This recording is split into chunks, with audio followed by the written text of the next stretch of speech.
Welcome, welcome to Performance Power. This is our monthly special event where we get to answer all your questions about training, health, nutrition, performance. And today we've got this geeky topic, Neuro-sync, discovering the empathetic bonds that bind us. Basically, it's nervous system coupling. Now, before you feel like you are going to get a geek overload, think about it this way.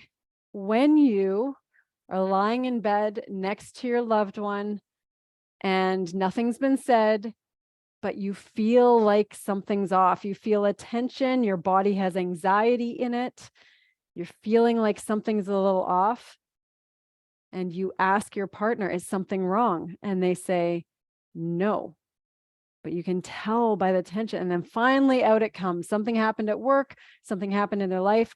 So why were you picking up on their energy, their stress, their body, their nervous system? It's called this nervous system coupling, and it can impact us massively. So this is our 5-minute facts topic today, is this neuro-sync that we have with other people, this coupling that happens with other humans. So here are our 5-minute facts, and then we'll dive into your questions. And I've got a few that are here that I can field, and we'll take some questions live as well. So number one, 5-minute facts in this nervous system coupling. A key factor that's at play when we are interacting with anyone, never mind if it's our loved ones or close connections or not, is empathy. And there's 2 types of empathy. One is cognitive empathy, and this is the kind where we can understand and conceptualize something that's going on for them. We can do this with this part of our brain called our prefrontal cortex and these mirror neurons that we have. So we can interpret and understand what their emotional state is by inferring their thoughts, intentions, and feelings. The second type of empathy is affective empathy.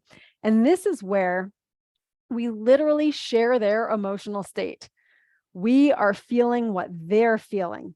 We are having this emotional contagion, again, through our mirror neurons, this neural circuit. However, we are experiencing what they're experiencing. That's this affective empathy. So that's fact number 1. Fact number 2 is our autonomic nervous system is affected by other people. Now, our autonomic nervous system is in 2 parts. There's our parasympathetic. That is our rest and digest, our relax. So we can literally be affected by someone else's calmness. And there's our sympathetic nervous system. This is our fight or flight, also freeze or fawn. We can go into those another day. However, those parts of our nervous system are also affected by someone else's anger, anxiety, tension, that stressful response. So that's fact number 2, is that our autonomic nervous system, consisting of parasympathetic and sympathetic, are also involved in this coupling. And fact number 3, when we perceive another person's specific emotional or physical state, our autonomic nervous system tends to respond. So we tend to also have an increased heart rate, or increased sweating, or increased agitation.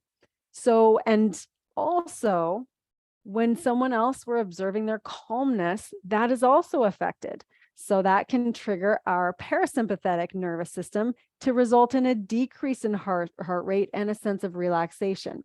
So that's fact number 3. And fact number 4, and this is really where it's at. So there's scientific evidence that suggests that there's this physiological coupling between humans, especially during an emotional type connection. This phenomenon is referred to as physiological synchrony, or interpersonal physiological coherence, the real sciencey names. But what it refers to is this mirroring or alignment of physiological responses between individuals who are experiencing some sort of emotional closeness. So when you think about this, this is when you walk into the room and somebody's really excited and you become excited, but you don't even know what's going on.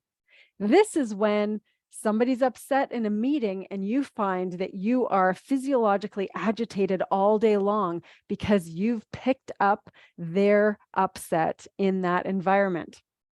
So it means that when people are emotionally connected, that our physiology becomes connected too, and that their physiological processes become similar or synchronized to our physiological processes, especially heart rate variability. So imagine that you have a friend, you have a loved one, and whatever their emotional state is, your heart and the rhythm that it beats at, the way that it beats, ends up mirroring theirs.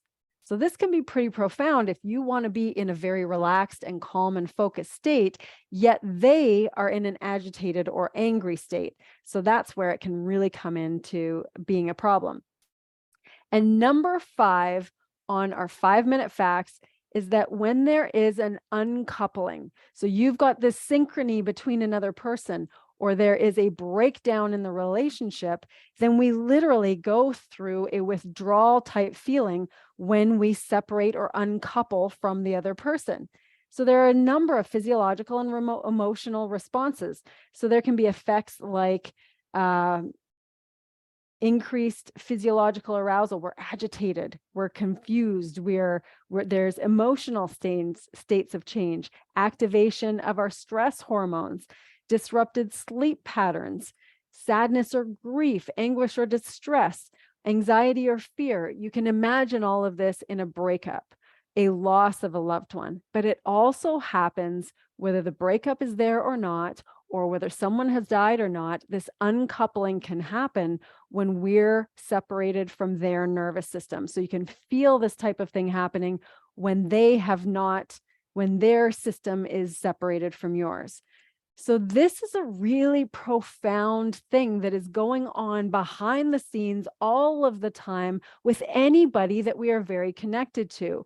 And a lot of us who are more aware of our physiological or our emotional states can feel when we've uncoupled from somebody that's with us. So that can be something that really affects us on the day-to-day. We may not know why. So hopefully this explains to you why you might feel some of the ways that you feel when you've got this coupling and someone else is agitated, or this uncoupling and you feel that disconnection and it ends up bringing agitation or emotional stress or physiological stress towards you. So super geeky topic today.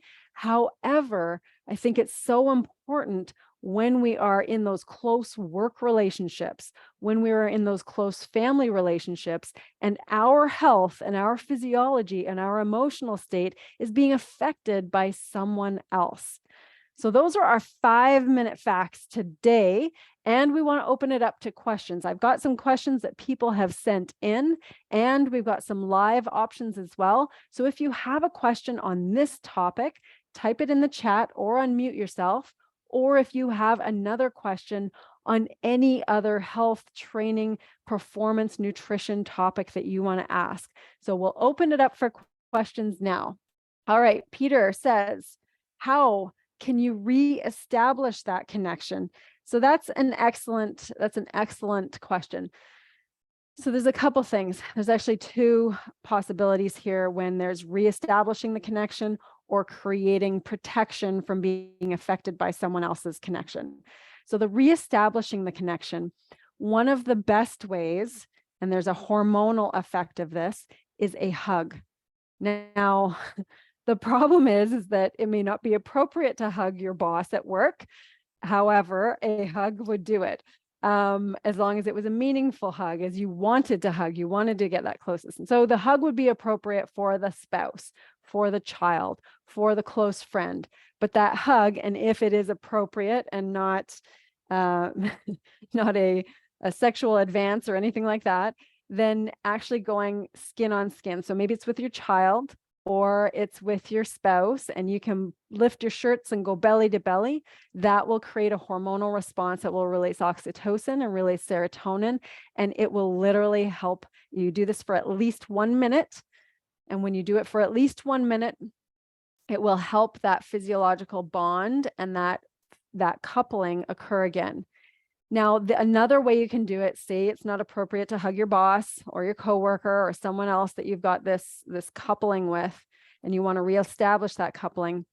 Another appropriate way is to practice those empathetic bonds. So remember, the first point that I mentioned was the cognitive empathy and the affective empathy. And if you can reestablish those bonds by really understanding how they feel and truly empathizing with them, that will help them reconnect with you and help you reconnect with them by tapping into our prefrontal cortex, our mirror neurons, and how our emotional brain connects with our intellectual brain, and thereby helping to connect with them with that empathy. So those are two ways: the physical touch and hugging. If you can do that, that will create a very fast physiological connection and emotional connection, as long as it's desired on both parties. And then if you can't do that hug, the second one being really getting into the empathy. Empathize with them as much as possible. Articulate the empathy. They can start to empathize with you, perhaps, and that will reestablish that coupling, or that neuro-syncing, as we're calling it. Other questions? What else? It could be this topic or another topic. Whatever you have, ask away. Questions? Pop it in the chat or unmute yourself. Yes. Okay. The question is there a difference in reasons why and approach regarding male or female, or we could even say masculine energy or feminine energy, men or women? So in the research, the brain is very complex, but there is a very strong emotional center in our primal brain called our limbic brain. And this is really important when we think of work environments, marital relationships. And we have this primal brain, this limbic area of our brain. However, we've got this prefrontal cortex, our most evolved and advanced portion of our brain, that also has emotional capabilities, but our primal brain has massive emotional capabilities. There is some evidence in research suggesting, and I really want to be careful with this because it's not absolute. There is some evidence suggesting that women have some, I don't want to say that it's better or worse, but maybe a little more of a connection between their emotional brain and their prefrontal cortex, or their cognitive thinking and planning brain and decision-making brain. And so sometimes, not always, but sometimes for women, it's faster to make the emotional and cognitive connection, versus men might be a little more separate from their emotional connection. Plus, there's a societal factor. So there is some evidence showing that women have more of a connection there, but it is not absolute. It is not for every woman. Lots of men have this strong connection between their emotional center and their cognitive and thinking and planning center. So that can be a physiological one reason for some women and some men. However, it can be very influenced by upbringing, environment, societal norms, and that ends up playing a large role into whether we are emotionally empathetic towards someone else. And that empathy really fosters that coupling, that physiological coupling. So yes, there is a difference between men and women. It's really not well understood. It is very, very complex. And some research suggests that women have a better connection between the two, but I hesitate to even say that because it's not well founded, and there's lots of other evidence as well that contradicts that. So, and there's the hormonal factors. Women are very complex, and in a lot of areas there are differences and more emoting that happens there as well.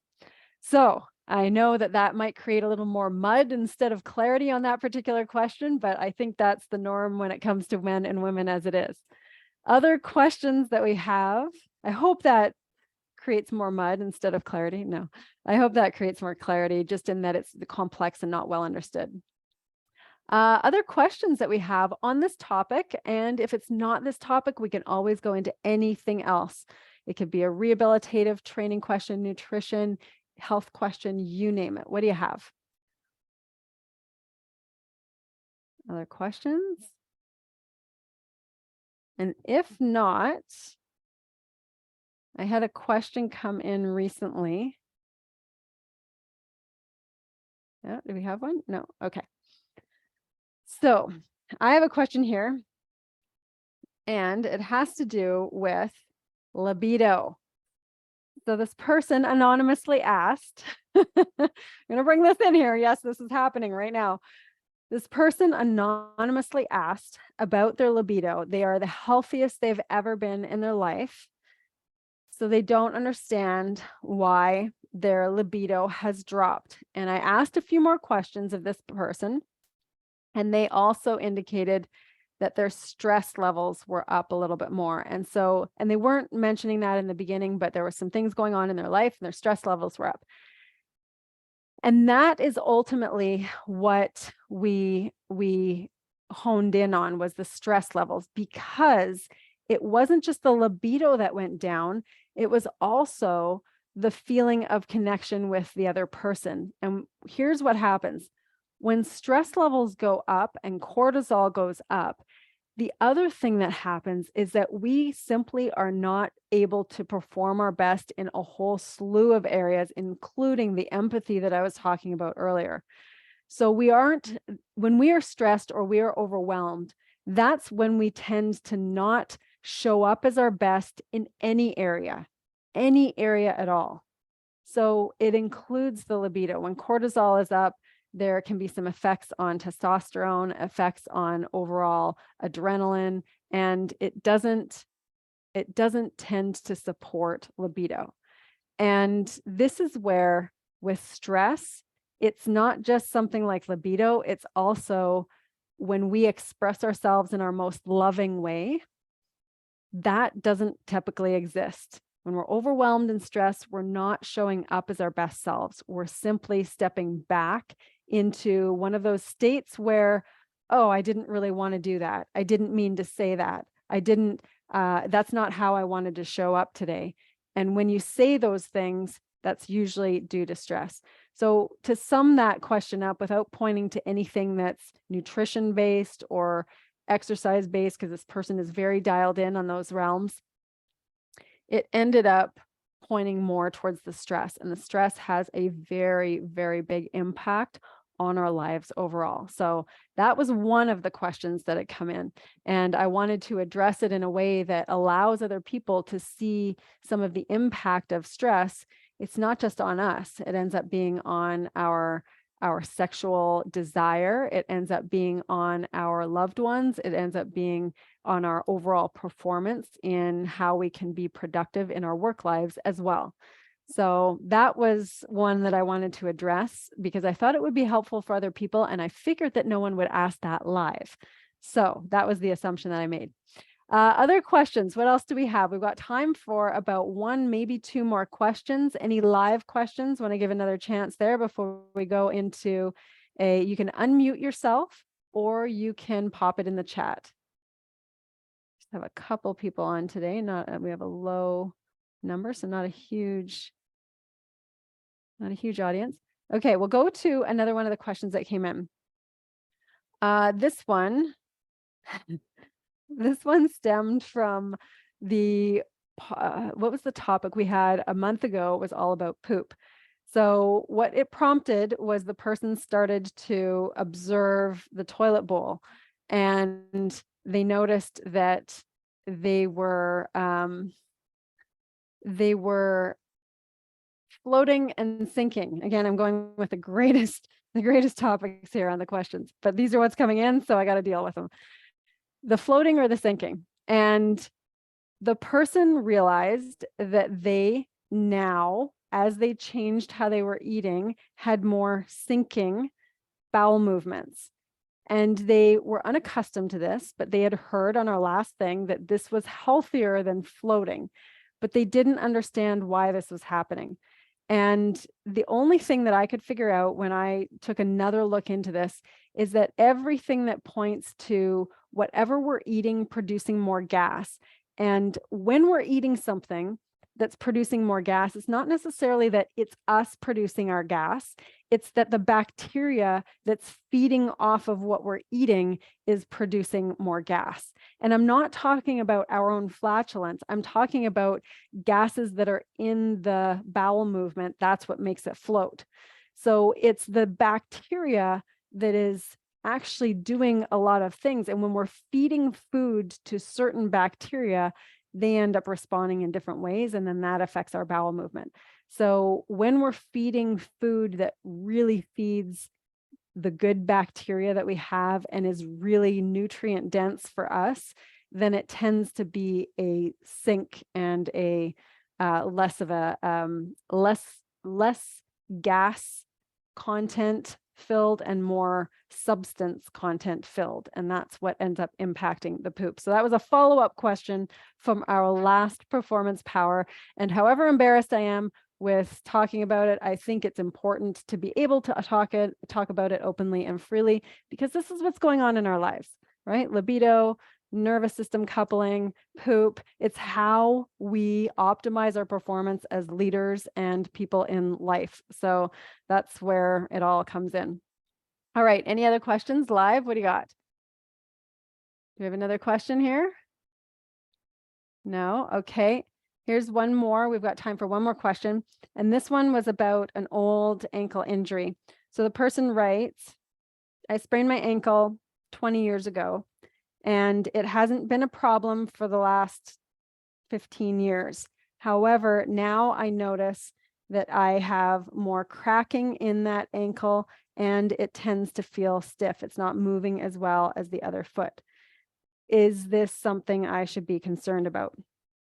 So what I would say with this one is that typically when someone has an old ankle injury, most people have a sprain, and it's called an inversion sprain, where they roll their ankle, they've sprained their ankle. And what happens with that is that the ligament ends up being pulled. The ligament connects bone to bone. When the ligament is pulled in that ankle sprain, usually people's first ankle sprain, then it creates laxity or kind of a stretched out ligament. The ligament isn't as solid as it once was. So then you go for years and it's healed, it's perfect, everything's fine, it performs just like the other one. You don't have another injury, everything's been awesome. Some people re-injure it. But you have to remember that the integrity of that joint is slightly looser than it had been before. So now you add accumulation of years to that situation, and 10 years later or 15 years later, that joint has been moving a little bit more than it would ordinarily have moved when the joint and the ligament was in full integrity. So what happens over time is there can be just a little bit more wear and tear on the other tendons, ligaments, and then any of the articular cartilage between the bones. So if you're someone that's put a lot of impacts in, like running or just lots of movement, maybe sports and cutting and playing or things like that, then there's just more subtle micro movements or micro shifts that are going on in that joint. And that can create some of the stiffness that's going on. If there wasn't another mechanism of injury and it's simply that old thing, that's likely what you're seeing flashing forward a decade or 2 decades later. This is where, as when you get over 35, over 40, we start to notice some of those old injuries because there may be just some other things that are moving around in that joint that have created a little swelling or a little extra damage over time. So unfortunately, that's the case, but there are so many cool, innovative things going on right now, whether it is stem cells, whether it is PRP injections. There are just so many great things that can really help those joints and give them some fresh cells, some fresh blood to be able to bring down any of that inflammation and have a greater healing effect. So that is our last question of the day. Have a fantastic rest of your Monday. And here's to stepping into your optimal performance as a leader in life and your leadership, because you are serving other people. When you are your best, you are able to give your best. So keep going and have a wonderful rest of your week.